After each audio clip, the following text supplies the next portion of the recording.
So the examples of carrier gas that we can use in the gas chromatography are hydrogen, then helium, nitrogen, and carbon dioxide. So these are the common examples of carrier gases. So hydrogen gas has low density and better thermal conductivity, but it reacts with unsaturated compounds and is inflammable and explosive in nature. Then next, that is the nitrogen. It is inexpensive, but it gives reduced sensitivity. So out of these, helium is the most preferred gas because it is chemically inert and it is having the properties which are required as a good carrier gas. Then the inlet pressure that ranges from 10 to 50 psi. Then flow rate for the pack column is 25 to 150 ml per minute, and flow rate for the open tubular column is 2 to 25 ml per minute. So such pressure has to be adjusted. Next is the sampling unit. Sampling unit or injection port is attached to the column head. So this sampling unit, it is attached to the head of the column from which we have to add our sample. Since the sample should be in the vaporized state, the injection port is provided with an oven that helps to maintain its temperature at about 20 to 50 degrees Celsius above the boiling point of the sample. So because we have to vaporize the sample, the injection port is provided within an oven, so that will help to maintain the temperature higher of 20 to 50 degrees Celsius to that of the boiling point.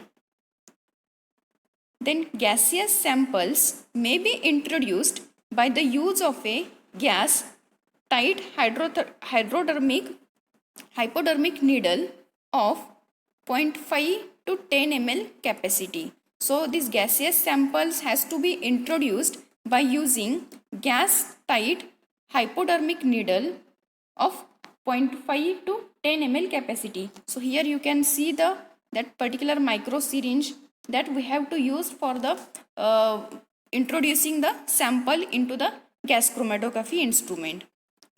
So for liquid samples, micro syringes of 0.1 to 100 microliter capacity can be used.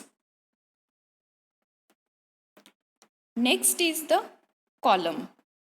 So columns are of different shapes and sizes.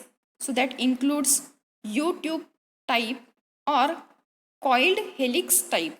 So these two different types of columns we can use in the gas chromatography.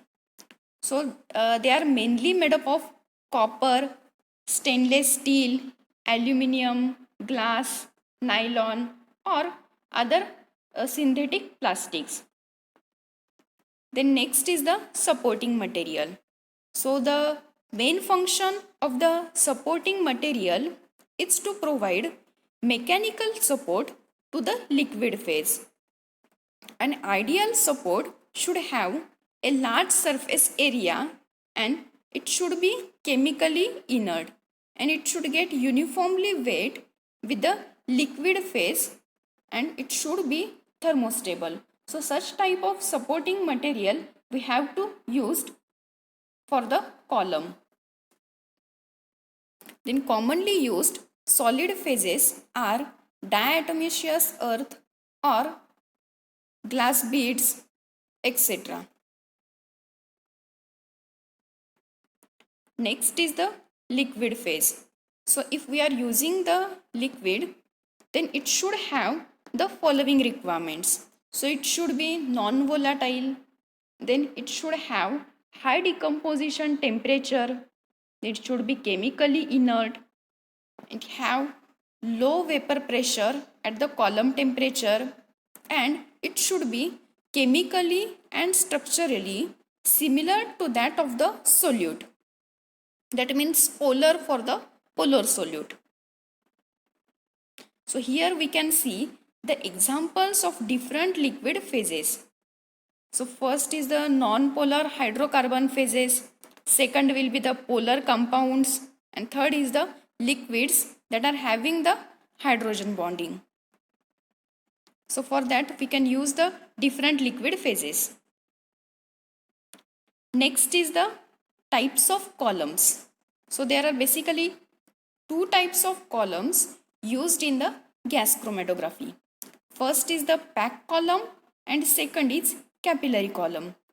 So packed columns in gas liquid chromatography, they are densely packed with finely divided inert solid support material, that is diatomaceous earth, and it is coated with the liquid stationary phase. So onto this solid support we have to coat the liquid stationary phase in gas liquid chromatography. Then columns are packed with adsorbents or porous polymers. So the length for the column is 1.5 to 10 meter and the internal diameter of the column is 2 to 4 mm. In the second type of column, that is capillary column, its length is from 10 to 100 meter and the inner diameter is usually 0.1 to 0.5 mm. Again, it is of two types. First is wall coated columns and second is support coated columns. Wall coated columns consist of capillary tube whose walls are coated with liquid stationary phase. So in this capillary tubes are there and their walls are coated with liquid stationary phase. In the second type, that is support coated column, the inner wall of the capillary is lined with a thin layer of support material such as diatomaceous earth onto which the stationary phase has to be adsorbed. So here you can see the photographs of column. First is the porous layer open tubular column, then second is the packed capillary column, and third is wall coated open tubular column. So such type of columns are used in the gas chromatography. Then the next will be the equilibrium of the column. The packed columns are equilibrated before introduction of the sample. So before starting the experiment, we have to equilibrium the column. So this is done by allowing the continuous flow of heated carrier gas through the column for a specific duration of time at prescribed temperature. That means at which sample we are using and what temperature we are maintaining inside that column. So for that temperature we have to continuous flow that heat carrier heated gas, so that